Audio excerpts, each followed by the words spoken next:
Ladies and gentlemen, thank you so much for joining us on the show today. We have a bona fide expert, somebody who has cut his teeth in direct marketing for the last 4 decades. He's an OG when it comes to creating lists online, when building influence in amongst his followers. He is followed by thousands of people. He is the best-selling author of the book Over Deliver, which is available on Amazon with hundreds of 5-star reviews, and people saying that it is the #1 entrepreneur's manual. Something to really take into account. He now runs the Titans of Marketing, an invitation-only group, which has got over 250 of the world's best entrepreneurs as members. He is an incredible leader in the copy space and somebody who is forging the path when it comes to driving your business as an entrepreneur. He is none other than Brian Kurtz. Brian, thank you so much for joining us on the show. Well, that is quite an introduction. I don't know if I can live up to all of that, but I'm really pleased to be here. I met your partner Johan and told me about this podcast that you're doing, and I love what you guys are doing. I mean, I my 40 years, people might be saying, "Oh, this guy's an old fogey," which I am. I've been doing this direct marketing thing for 44 years, and I cut my teeth in direct mail. And I did catch on to this internet thing and email marketing and social media marketing. So I'm no Luddite, and I'm not someone to dismiss as the old fogey, but I am an old fogey. And so the way I justify my existence is to say, look, I'll be, being 67 years old says it could be 67 years of 1 year's experience, or it could be 67 years of cumulative experience. And I would like to think that I've done the latter. And the way I've done the latter is to hang out with people like you. And I'm bringing it back to you because when I get an opportunity to be on a podcast like this, or someone in my mastermind, my Titans Accelerator mastermind with 250 members, as you mentioned, I want to learn from them. I mean, they want me to teach them. And the idea of, teaching being a one-way street is just nuts. And it's never been that way for me. So I'm a lifelong learner. When a lot of the people I grew up with in direct mail in the 1980s, a lot of them gave up. I mean, some of them died since then because it's been a long time. But but Which the is a ones sure failure recipe, right? exactly. But some of them just died figuratively because or emotionally because they saw this internet thing coming and they got scared. They said, I don't know this, it's unknown. I was in that boat. So what did I do? I looked at it. This is early. I mean, I was an early adopter. Not that I was an expert at all. I was an expert in direct mail. I was an expert in copy. I was an expert in list building, all of those things, but in the terrestrial world, in the offline world. And when the internet came about, it was like, you know, this is the ultimate direct response medium. It's like, and it's really direct and it's immediate, and the feedback you'll get is immediate. And all of a sudden I said, I gotta be a sponge. I gotta learn it. And look, there were a lot of imposters then, as there are now. A lot of people claiming they're the be all end all with everything. So I think I'm a good vetting. I'm good at vetting people. I have a good bullshit antenna, so I kind of know if someone is full of shit. And not always. I get snowed a lot too, like anybody else.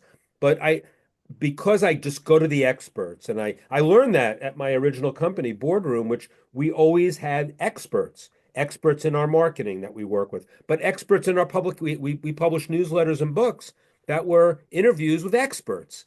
And the idea of experts, it's easy to say, tougher to deliver on because you need to have bullshit antenna. You need to know who the experts are, and they have to be vetted by people who you respect and who are also experts. So it's an expert circle, as it were. And I think I've run my life that way for my entire business career, and it's paid off. Not that, I'm not, I know this is about influencers. We're going to talk about becoming an influencer and that everybody wants to grow up and be an influencer now. I never thought about being an influencer. I did want to influence people. I did want to share my what I knew with people and let them share back with me. But that's influence, man. I mean, that's the It's ultimate influence. it's So I definitely influence. Yeah. So It's the anyway, that was a quick preamble just based on your introduction, no, I love and it. Thank you. I I appreciate jumped it. into it. Yeah. Diving in, I always say I've got a list of questions, when we're running the podcast. But the worst thing I can do is refer to them because I much prefer to just understand from what you're saying. So there was a couple of things there that you said. Number one was you decided to become a sponge. And then the other thing was that you're a lifelong learner. Looking at where you're at right now, Brian, and thinking about what's happening, what's next, what you've worked on, what's hit, what's missed, what do you wish you knew when you got started? Ooh. Um, you know, I when I s- well, if I knew AI was coming, I would have been a genius in 1985, right? If I knew email was coming, anything that's futuristic or technology based, or not futuristic, but just technology based, anything. I mean, the amount of progress we've made in marketing since I started, it's the difference between a horse and buggy and, a jet plane or whatever, or a rocket ship. So I think I probably could have anticipated the pace of change more, Mm, because even I was not fast to the trigger, compared to some people, but I was faster than most because, as I said, most of the people I grew up with in the direct mail world, they thought it would never end. I saw it ending. I mean, that I did. I did have that much foresight, but I don't think that I realized that, speed of implementation is important. I didn't understand that as much because, you grow up doing direct mail, which is painful in a way when you think about it.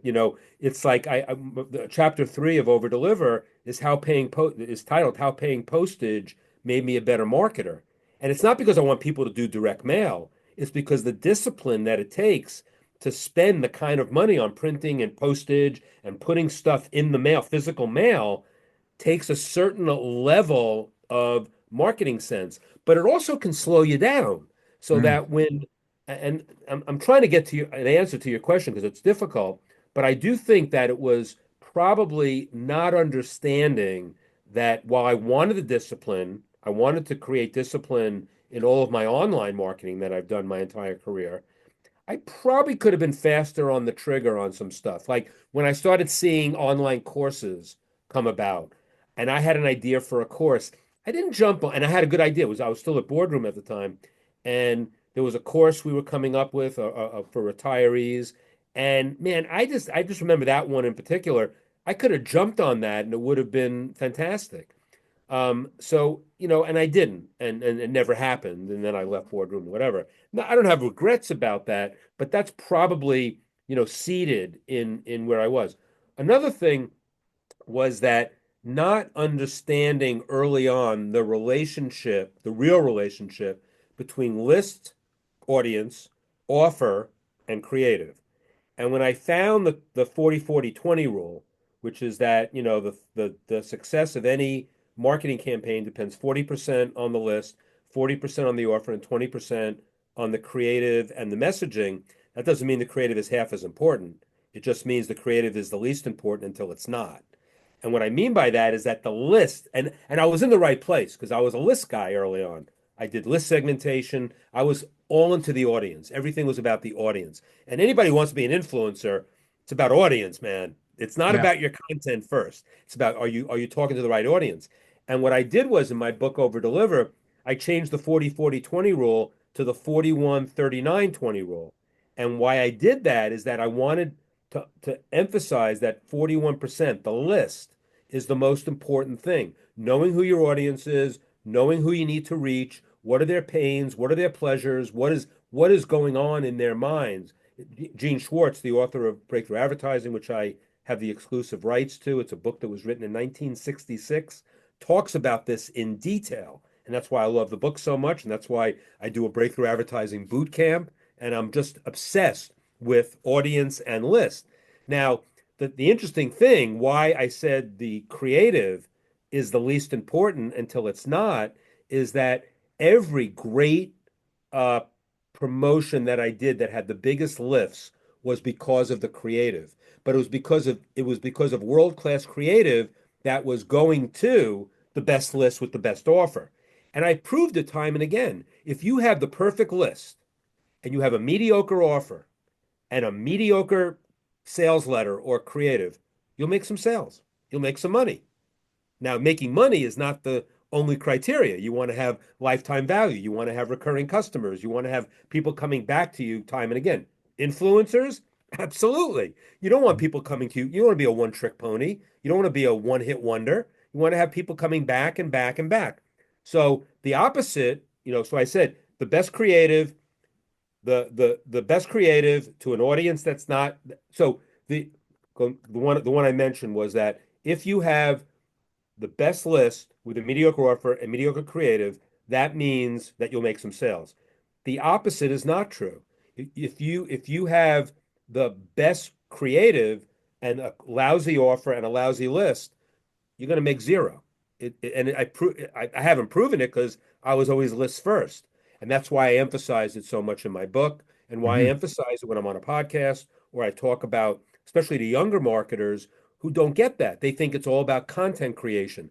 Content creation is very important. I'm not saying it's not, but content for the sake of content with no audience, you're like, you're twisting in the wind. I Yeah, mean, right. that's a broad way to look at it, but You're yeah. not able to share it with anyone. So there's three things there. There's you mentioned AI. You wish you'd been able to look at AI, pull the trigger faster, and understand the principles of the 41, 39, 20 rule faster. That would have made a difference to you. So knowing or Well, I thinking would I about would have those, implemented more faster probably. I still implement it over time, so I don't sure. have big regrets about those things. But yeah, I mean, I would have been a success. Let's put it that way. And So now I'm a failure. how's that shaping your decisions today, Brian? Like knowing, again, thinking about those lessons learned, implement online AI, all of the stuff, the list. What are you doing now that those Yeah, lessons are being reflected in? great question, and it actually ties into what you told me before you turn the recording on, because you said that if you had one thing that you wanted to do, it would be podcasting, and then Yeah. you rattled off all these amazing people that you've interviewed, the NASA Mm, guy, it's like you never had that opportunity. Well, in marketing, I've had that opportunity. yeah. And that's how, and so I just doubled down on that. So my masterminds, and I had a live mastermind, I have a virtual mastermind, um, and my masterminds, the way I would describe them is that I'm looking for all the watts I can find. I'm looking for all the watts I can find. What's a watt? What's a watt? A watt would be marketing on Amazon. A watt would be Facebook. A watt would be direct mail. A watt would be Google AdWords. A watt can be anything. A watt could be a billboard. A watt could be, the back of yogurt lids, if you want to test that, which I did, and it was only a good idea at the time. But the idea of everything is testable and everything out there, and you need to have I mentioned experts before. So that's how I've accelerated because I don't I don't know that. I mean, I know a lot because I said I have 44 years of cumulative experience working with the best of the best, learning all the way. But man, I had somebody present on my mastermind at my mastermind last week, and he just created this incredible personal chat GPT mirror image of himself, Mm, and he demoed it for the group. We had 80 people on the call. He demoed it, and it was like blowing me away. It was like I was like a kid in a candy store. So I guess the way that I know that I'm implementing and I'm moving forward, because I don't have to do anything. I mean, I don't have a business that requires me to go on YouTube and get 3 million, views. My business doesn't require that. I could do that, but I don't. I just blog to, 20,000 people every week, and I get, 70% open rates and a lot of engagement. That turns me on, and that's my life. yeah. But I think that, but you just extrapolate that. How do you get the 3 million followers? It's because your content is so compelling. In fact, I just was on a call with one of my masterminds that I pay to be in, and the guy they had a guest speaker, and this guy's going to speak at my mastermind too. I'll throw out his name because he's awesome. His name is Evan Carmichael, Oh, I've and spoken to Evan. Yeah. He was one of my he is interviewees. like, talk about influencer. I mean, Oh, yeah. he is. he's like Mr. Beast without being Mr. Beast in a way. Right. And so his YouTube expertise, it's so profound in its simplicity. Mm. It's like he was just talking to this group of high-end marketers and just talking about developing content and knowing your audience. It was like, wow, I've heard this before. But knowing that he's done it, I want him. Like that's why I want him to come to my mastermind. So he's a Yeah. watt. He's the watt of YouTube. And Yeah. so and he's coming. He's coming in a few weeks. So I'm just I mean, it's a long-winded answer, but I think I answered your question pretty well, which Yeah. is you must find and you gotta have the bullshit antenna up because people will claim, like anybody who's ever said to me, I can I can be your social media agency for any social media, any kind of social media. I run away, run away. Not because I don't think they're competent or that they know a lot of stuff, because the thing is, you know, specialization beats generalists every day of the week. And I want specialists in everything that I do. And I learned that really early on in direct mail. So in the 80s, I often say that advertising opportunities were finite. You had direct mail, you had TV, you had radio, you had, print publication, advertising, then you had stuff like billboards and just, terrestrial advertising. Now, advertising opportunities are infinite. Nobody can be an expert in everything. Whereas I think in the 80s it was hard too. But what I decided early on, and this was a lesson that I've taken and why how I apply it today is this going to the experts, going to specialists, because there were direct marketing agencies, even in the 1980s, who said one-stop shopping. I'll do your media buying, I'll do your copywriting and your creative. And there was never an agency that I wouldn't work with an agency if you paid me because you paid me and I lose all my money. I lose the money that you paid me. And I'll use a good example. Copywriters. Copywriting is not a commodity. Copywriting is a specialized skill that if you do it well and you're an A-list copywriter, if you're working in an agency, you're generally not that good. I'm not putting down anybody, any copywriter who works in an agency. It's a good job. You can get a lot of work. You can make a good salary. But the A-list copywriters could make millions in royalties and the kinds of money, and we paid them because I wasn't going to go to an agency. So I had my list brokers who could give me my list work. I had copywriters who were the best of the best, who I paid top dollar for, and they were worth every penny. And so the idea of one-stop shopping was a lesson I learned early on. And today that's on steroids because we had so little media compared to today. Everything is a medium today, right? So that plus that everything is a watt to me has really, really been the key for my personal education, the education of the people in my masterminds, because I'm not going to be able to teach them about AdWords better than Perry Marshall can. I'm not going to be able to teach them about YouTube better than Evan Carmichael can. I'm not going to be able to teach them about Amazon than I don't know if you know Dylan Frost, but he's an expert on selling on Amazon and webinars. I can't teach you webinars like Dylan Frost can. I can't teach you product launch formula or launching online like Jeff Walker can. So I can't teach you quiz funnels like Ryan Levesque can. I've had them all at my masterminds. They're Mm. all friends. I have relationships with all of them. Not bragging. It's not bragging if you know it and did it. But I'm not talk about being a sponge.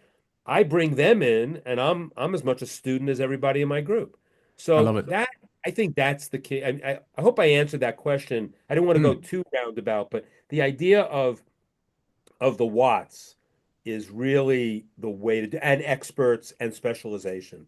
I think it's Yeah, all wrapped up in that, and it's I worked love for it. me.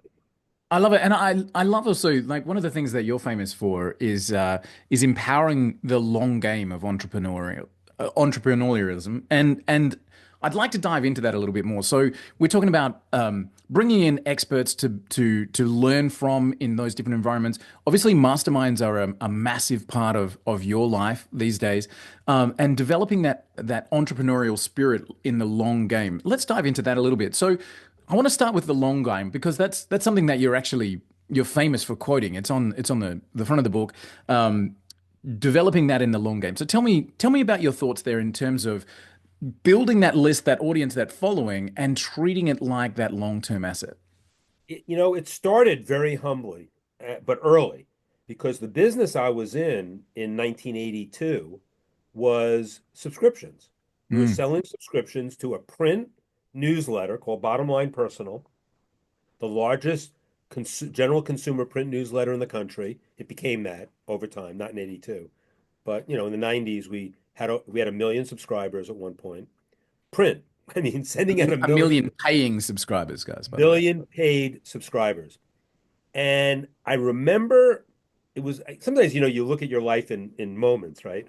And there was a moment where I realized, well, the long game is multifaceted, but in terms of business and numbers, I'll do that one first, and then I'll Mm, do it in terms of people. But in terms of business and numbers, it was all about renewals yeah. for me. So Hmm. I remember sitting in the office with Marty Edelston, who was the founder of Boardroom, my ultimate mentor, made me a partner in the business after 10 years. So I was an owner in the company after 10 years. But I remember, after I've been there for 10 years and we were sitting in his office and we're looking at the spreadsheet of the P&L for the company, profit and loss for the company. And we're looking at like all the new subscribers coming in and all the new we sold books too, all the new book buyers and all the new business. And basically all of that was, losing money on in the short term. And then we looked at the line where it said renewals and continuity. And it dwarfed the number dwarfed anything else. And Marty looked at me very, very, he had a great way about him. He said, Brian, we're in the business of bottom line personal renewals. And that hit me. That was a moment in time, Mm. probably, I don't know, maybe 1990. I mean, that's a long time ago.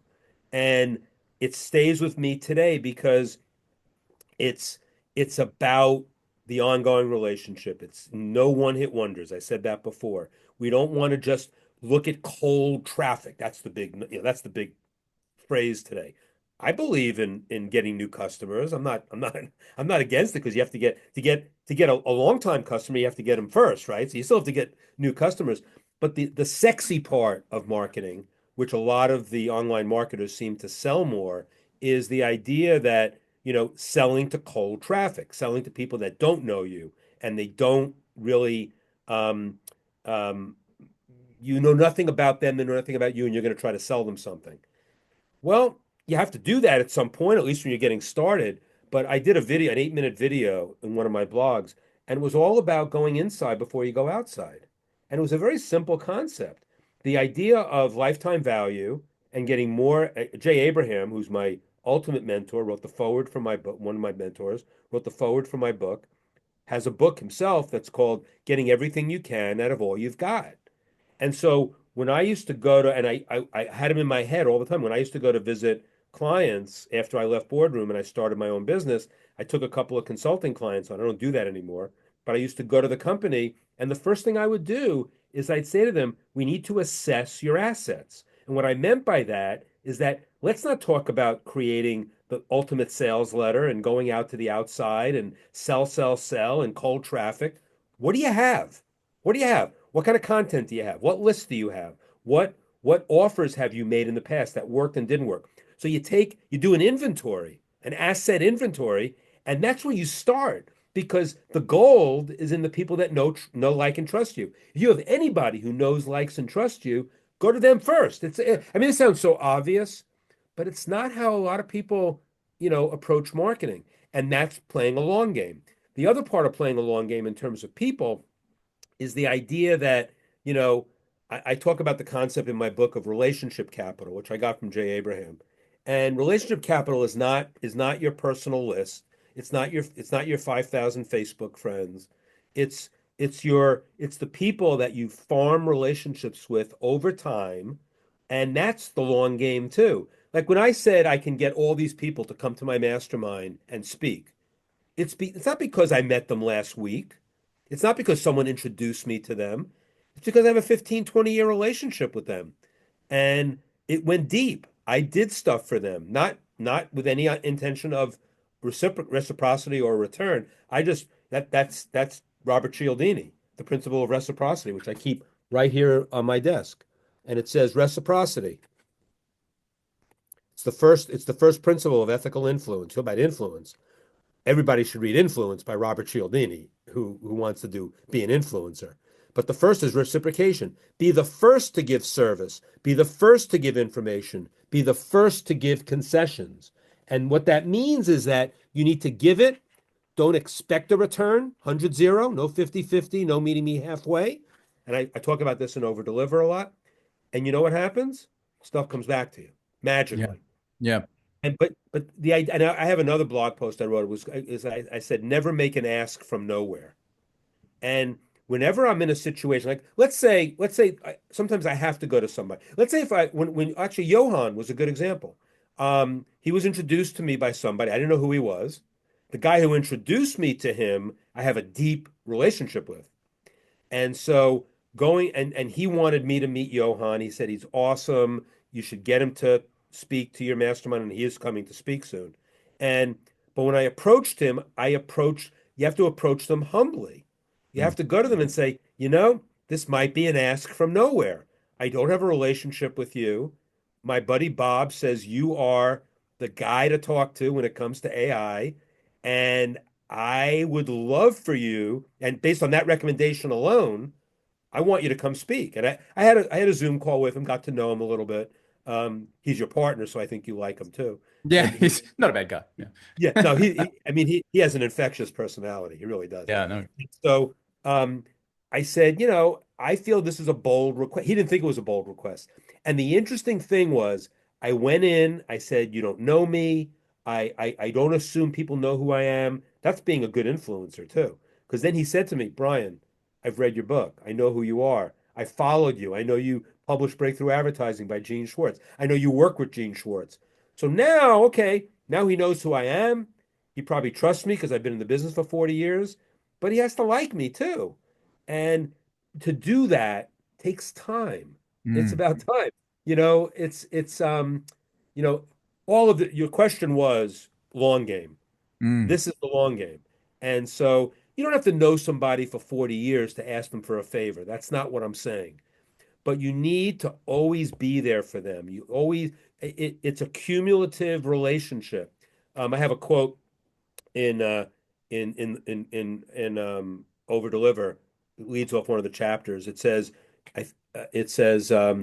not everything in business and life is a revenue event, but everything's a relationship event.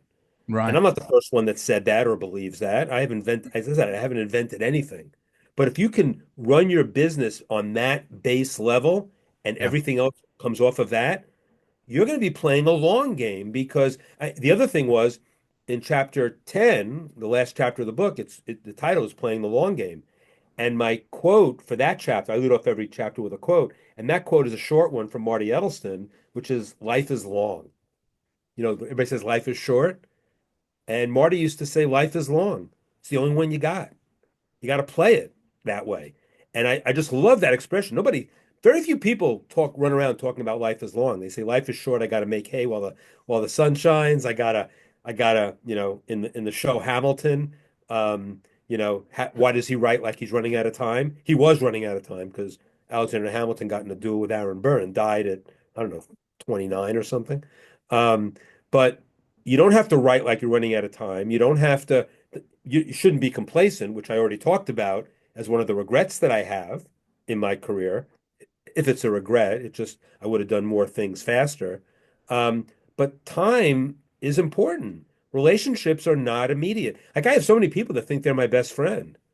I don't know. I don't hardly know them. Wow. Uh, and if they call me a best friend, I better be their best friend. If I call them one of my best friends, I better mean it. It better have some bulk to it. And Yeah. it doesn't happen overnight. I mean, I know this sounds kind of obvious, But to me, in terms of people, that's the long game. In terms of business, it's about renewals, it's about continuity, it's about repeat business, it's about, Yeah. having customers for life. Oh, even if lifetime value is 5 years, it's better than one. And Right. so and then also staying within as opposed to going to the outside, getting everything you can out of all you've got. These are all the themes that I live by to, basically play a long game. Yeah, definitely. I've found the lifetime value, as a software guy myself, getting that residual income coming through is just something unbelievable. But the relationship It's is more everything. important than the money. Keeping that relationship on an even keel that allows the relationship to survive 3, 5, 10 years, even if there's a financial transaction behind it. So that You know, brings me there, to the there's a mastermind. there's a Yeah. great um, framework that I got from Dan Sullivan from Strategic Coach, who's the top entrepreneur coach in the world. And it's the 5 ways we get paid, and the fifth is cash. Wow. It's Wow. powerful. That's really Um, cool. I yeah, haven't heard and that one of them before. is referrals. One of them is, um, you know, um, I always forget them. I live them. I don't need them. But it's like, you Yeah. appreciate as well. So all the things, you're getting paid, you know, In so every many day. different ways, and cash is And the so many last different one. things. Yeah. That's the truth. And I think like as we're now talking about influencers and growing brands and that kind of stuff in record time, that message is something that's really important as well. It's not just about what you're doing today. It's not just about that prank on that video, or it's not just about something. It's about playing that long game that allows you to be in that space Yeah. for a very long time. So that brings me to the mastermind. I'm fascinated by the concept that your life now, project wise, revolves around the mastermind, the Titans of Marketing, and getting in the room with those incredible people. And we said before, you own the room, you create the room.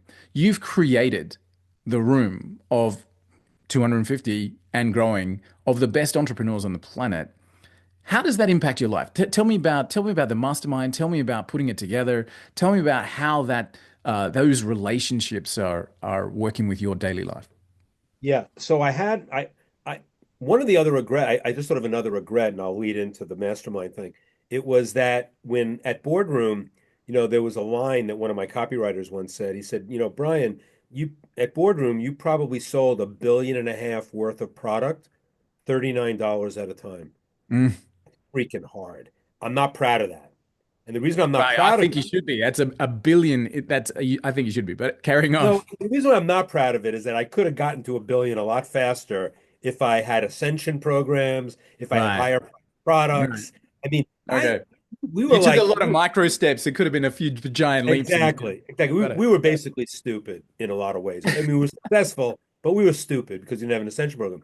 So when I left boardroom, because I had 34 years of developing my relationship capital, of the relationships that I had developed, I started a mastermind.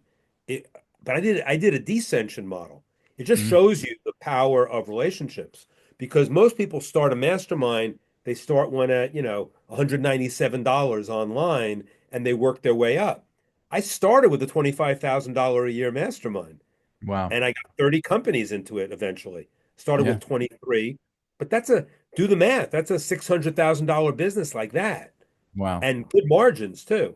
So I Yeah. wasn't, but that's the economics of it.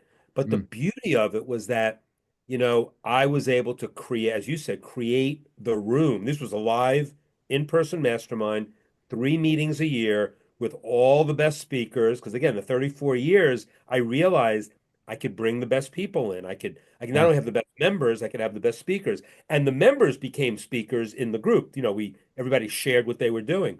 So the room was like an amazing room of 30 of the top entrepreneurs. And it was so satisfying because every Mm. one of those 30 has an audience of 10,000, 100,000, a million. And so I felt like, so you talk about how it made me feel. It Mm. wasn't just about me, but what it was so satisfying that I was bringing in all this education, all of this information. They say you go to a mastermind for the information and stay for the inspiration. And Yeah. I think I did that, because they came in and we shared, and 1 + 1 = 3, and everybody was hugging in and hugging when they came in and hugging when they left. And that was the most, actually, that might be the most satisfying thing, that everybody came to these meetings. I had an 80% renewal rate, 80, year to year, and for 7 or 8 years. And the thing I wanted for it was that I wanted people to come into the room giving each other hugs and leave at the end of the meeting giving each other hugs. And I Wow. achieved that after the first meeting. And I realized this was not that what I was meant to do. I don't like to look at it that way, but it was something just so powerful for me. So then what happened was COVID came. There was this thing called COVID, and I lost a few members, and I was losing my desire. I did a couple of the meetings virtually, and they were great. I even got better speakers because I got speakers who didn't want to travel, and I got them on screen. So I mean, I had some of the most. I had Russell Brunson, I had Ryan Dice, I had amazing speakers, Mm. and so I said, instead of going to 30 companies with their tentacles, why don't I go directly to a bigger group and do it as a virtual mastermind? Interestingly, I thought of that idea before the pandemic. So I sometimes like to say that I predicted the pandemic because I did the virtual mastermind on Zoom, which is the one you were referring to, Yeah. 250, it's called Titans Accelerator. And that one is well, I went from 25,000 to 2,000. It's only Yeah. $2,000 a year. It's very De-escalation. inexpensive. Yeah. Yeah. Descension program, not ascension. Mm. And so I I have 250 members. It could be bigger too if I wanted to work at it more. I'm not going, for building it that big, but I can if I want to. Mm. And the satisfaction there is that I'm actually helping more people directly. When I had the 30 big companies, I was helping them with their audiences more. I'm much more hands-on with the 250 at a lower price, which is ironic, right? I'm spending less time and effort with the 30 making 600,000 or $700,000, and with the 250 at $400,000, they're needier. They sometimes drive me crazy with their questions or whatever, but equal satisfaction. I mean, I think your question was a good one. It's like, how do I feel and how do I get satisfaction? I get satisfaction when someone says, you know, you told me something. Actually, this is the best. When someone, I wrote about it recently in a blog, someone tells me, not that I gave them the deep, dark secret that they never heard before, because I don't have those. But if they told me that I explained something that was not my invention, but that I explained it in a way that it got to them and they understood it finally, that's as satisfying as it gets for me. Because, basically by being the messenger for something that is game changing for them, that's what jazzes me the most. Yeah. I've read that from a teacher's point of view that nobody knows the founder of mathematics, but they'll always remember the teacher that made it clear for them. Exactly, exactly. I haven't invented that either. I know that, but but that's the thing that really drives me, I think, Amazing. especially with So, complicated marketing stuff that people can't get to because they can't get to the experts, yep. and I can get to the experts. So that's one of my. I mean, basically, I have a golden ticket into a lot of rooms just because I've been around for a long time. I hate to Mm. say it that way. I You've don't you've diminish it. created that though. Like, I mean, deliberately, you've built that golden ticket piece by piece to allow that to happen by playing the long game, by creating those relationships, which is amazing. So, what's Thank a you. day in the life of Brian Kurtz look like these days? Every day is a little different. But one thing that I do is I map out my week, where I have no calls or meetings on Mondays. I have no calls or meetings on Wednesday mornings, and I have no calls or meetings on Fridays. Hmm. And so by starting there, I block, and this is a Dan Kennedy thing in terms of time management, but I block time for myself and for the stuff that I really love to do. Not that the meetings and the calls and the podcasts, they're fun too. I'm having a good time today. I hope you are too. And I Me hope too, you are. absolutely. Um, but by leaving Monday, and plus some of it is to make sure that I get to the gym, um, and get a, so that's Monday and Wednesday. Friday is my writing day. Mm. I dedicate Friday to writing. I do a blog, but if I want to write some other stuff, or I want to do an email series for, selling the Breakthrough Advertising Boot Camp or something like that. So that sort of starts my week.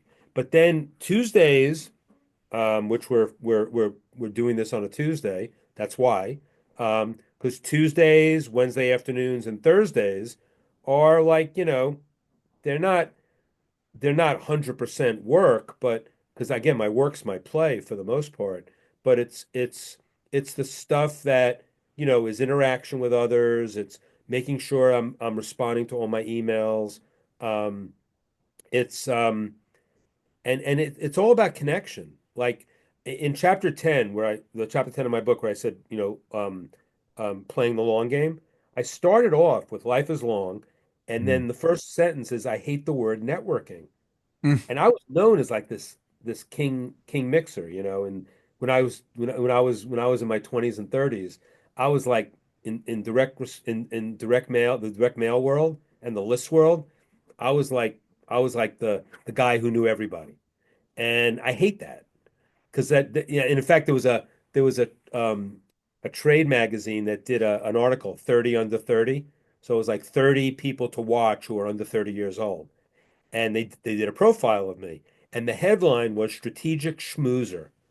And schmoozer, and those, people don't know what a schmoozer is. It's like someone who's like always, cuddling up to people and shaking everybody's hand and patting them on the back, and like just being the person with 5,000 Facebook friends and none of And those, them, and no real friends. right. um and so it was another big moment in time. I said, I don't want to be a strategic schmoozer. If I'm seen like that, that sucks. And I wasn't like that, but it was perceived by this guy who wrote the article about me. So that's when I committed to relationship capital, going deep with people, all of that. And that's what really drove me to the things that I do today, which are not best in time management, that I respond to every email from my blog post, not right away, but I always try to respond to everybody. I try to give everybody, you know, the grace and the respect.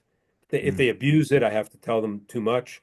But generally, I like to be, because you can talk the game of relationships. You gotta deliver on it. So basically what that thing is, I hate networking led to I contribute to connect.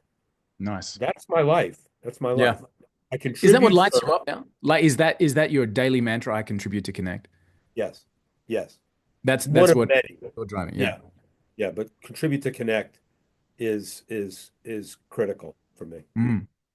What do you see happening from here on in, man? Like you've got what some would say is a beautiful ideal life. And I was listening to somebody yesterday, Dan Martell, talking about building a life that you don't ever want to retire from. It's why would you want to retire from something that's just so fun? What's coming up for you that's lighting you up? What's next? What's the things that's keeping you driven and focused?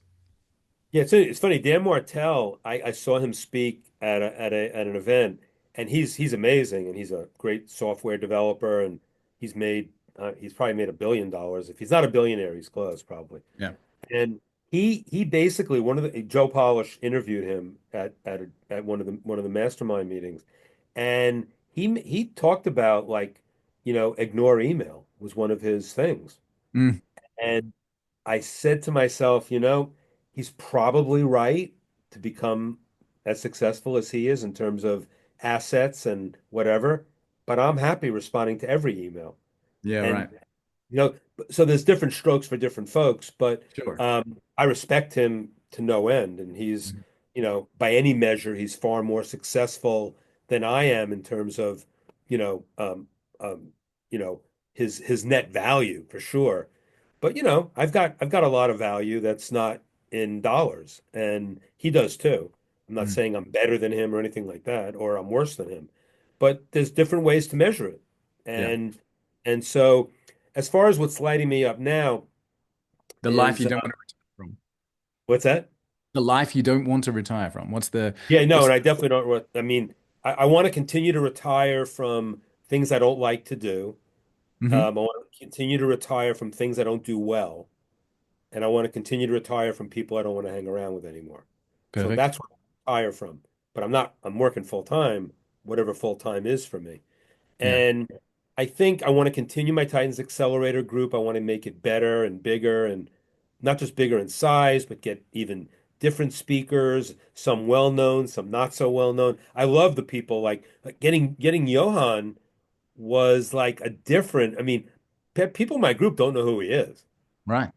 And that alone gets me excited because he's a Yeah. brilliant and he's doing great stuff, as you know.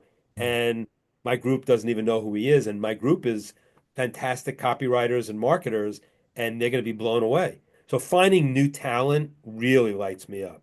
And in Nice. fact, and then juxtaposed with that to that, I'm doing a live event, a live in-person event this October, and it's a 11-year anniversary of the Titans of Direct Response, which was an event that I hosted in 2014 before I left Boardroom. And it was a tribute event to Marty Edelston, who had died in 2013. And it was Dan Kennedy was the guy I did the event with, and he labeled it the event of the decade. Now it's the decade of the 2000 teens, um, but and I had, talk about the Watts. I mean, I had Dan Kennedy, I had, Joe Sugarman, who's amazing. He's dead now. I had Perry Marshall, I had Ken McCarthy, I had Jay Abraham, I had Greg Renker of Guthrie Renker, the top infomercial. I Mm. had Fred Katona, the top radio direct response guy. I had amazing copywriters. Gary Bensavenga, the best living copywriter who had retired, came out of retirement to present there. So I was going to do a 10-year anniversary, but it wasn't a hell yes. And I try to like, I try to practice essentialism, which is a great book, by the way, by McCune.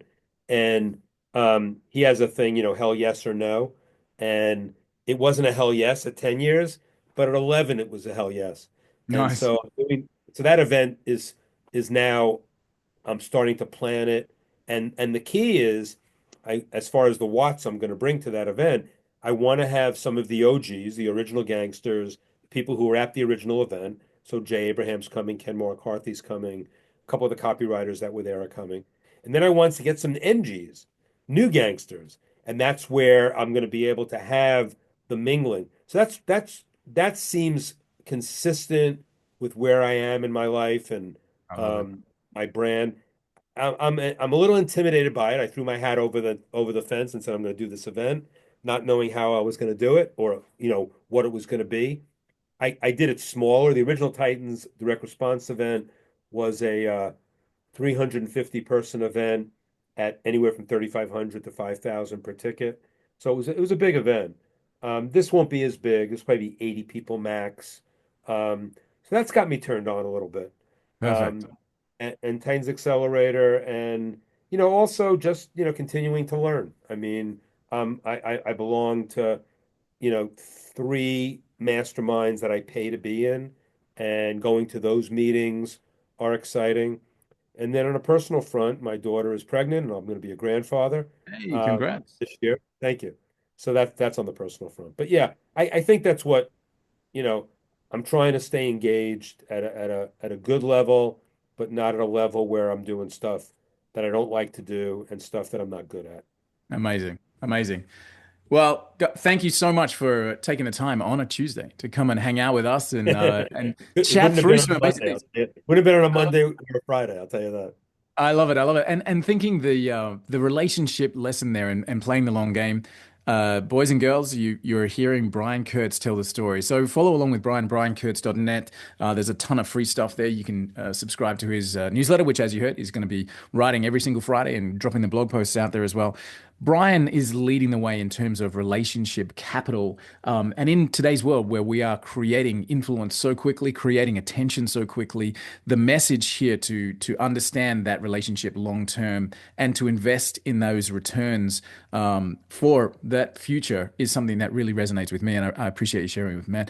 We I wish you hope that it was on point though, because I know it's about definitely influencers. love it. I love it. I love it. I think it's We amazing. didn't talk about Um, influencers in particular, but Oh, we did in every single way. In every comment that came out, we talked about okay. influences because the words that we're talking about are influence.